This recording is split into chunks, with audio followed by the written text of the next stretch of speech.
최고위원들이 이렇게 전당대회 현안에 대해서 직접 노골적으로 싸우는 건 저도 처음 본데요.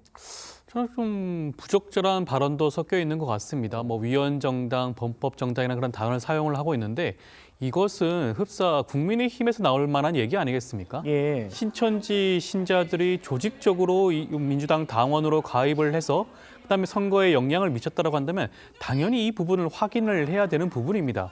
여기에 대한 위험성을 경고했다고 해서 이것 자체가 어떻게 큰 범법 행위가 되고 해당 행위가 될 수가 있겠습니까? 저는 이것은 이번 전당대회와 무관하게 이것은 특정 후보를 지지하건 그렇지 않든 상관없이 신천지가 실제로 그렇게 민주당 당원으로 가입을 했다고 한다면 이 부분에 대해서 명명백백하게 밝힐 필요성이 반드시 있는 게 아닌가 생각이 드는 것입니다. 그리고 지금 현재 검경합동수사본부 입장에서도 신천지가 민주당 당원으로 가입했던 그런 정황들이 확인이 되고 있다는 그런 보도들이 나오고 있는 거 아니겠습니까? 그렇다고 한다면 수사기관조차 이 사건과 이런 내용, 사실관계를 확인을 하고 있는 단계라고 할 수가 있습니다. 그렇다고 한다면 이번 전당대회 그리고 전당대회 이후라고 하더라도 이 부분은 당 차원에서 명확한 사실관계 조사가 반드시 필요한 부분이 아닌가라는 생각이 드는 것이고요. 네. 이것은 특정 후보를 위한 것이 아니라 민주당을 위한 것이라는 점을 다시 한번 말씀을 좀 드리고 싶습니다. 알겠습니다.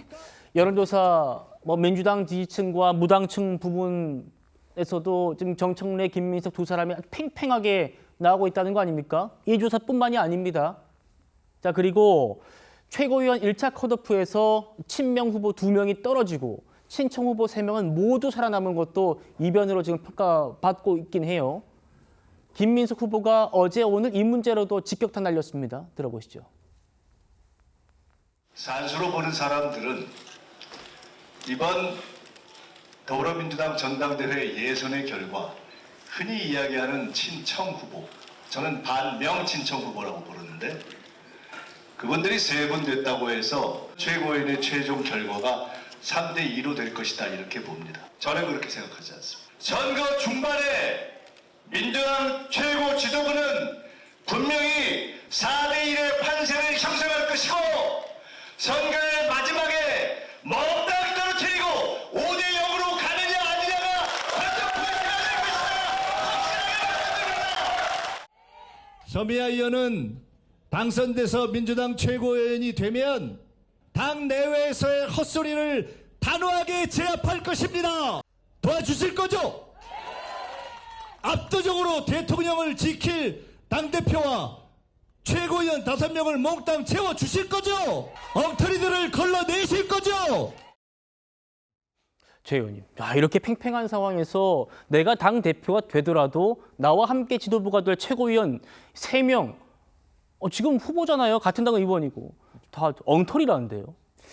글쎄, 이제 그 경쟁이 좀 격화되다 보니까 이제 친명, 이른바 친청 이 대결 구도가 지금 보다 더 명확해지는 거죠. 그동안에는 사실 언론에서 있었고 민주당에서는 그걸 부인해 왔잖아요. 공식적으로는 여기에 친명과 친청이 어디 있느냐 그래 왔는데 이게 이제 전당대회를 거치면서 전당대회 선거운동이 격화되면서 이제 그런 민낯들이 계속해서 드러나고 심지어는 자기들의 동료 의원 아닙니까? 동료 의원에 대해서 엉터리라는 표현까지 지금 나오고 있습니다. 그래서 예. 이제 경쟁이 아주 치열했다. 저렇게 되면 이제 과연 끝나고 나면 이 갈등이 얼마나 봉합될 수 있을까? 이런 것들이 이제 굉장히 의문시 되는데 어쨌든 지금 민주당의 경쟁 좀 얼마 남지 않았고요.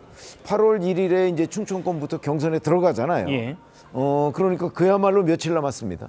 여기에서 과연 저런 양쪽의 주장에 대해서 이제 권리당원이 70%니까 권리당원이 어떤 생각을 갖고 뽑느냐 이런 건데 글쎄 권리당원이 흔히 민주당의 권리당원이 상당히 좀 강성이다 또는 정치 고관여층이다 이런 얘기를 많이 하잖아요.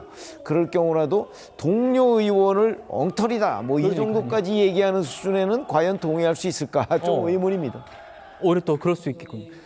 부원장님, 사실 이런 소위 개파 선거운동 이거는 이 시점만 따져보면 정청래 후보가 먼저 하긴 했습니다. 보고 제가 질문 드려보죠. 팀 정청래 얘기를 했어요. 저는 이미 다 마감을 했어요. 그래서 저한테 넣어주시려고 생각했다고 막혔네 그러면 최민희, 이성윤, 한민수에게 넣어주는 방법도 있습니다.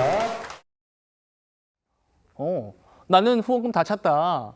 저한테 주실 거 있으면 최민희, 한민수, 이성윤 후보에게 줘라. 이 사람들이 나의 정청래 팀 정청래다 이런 얘기예요. 근데 평소에 그리고 최근에도 내가 대통령 지키겠다 하지 않았습니까? 그 말과 좀 맥이 같이 하는 거예요, 아니에요?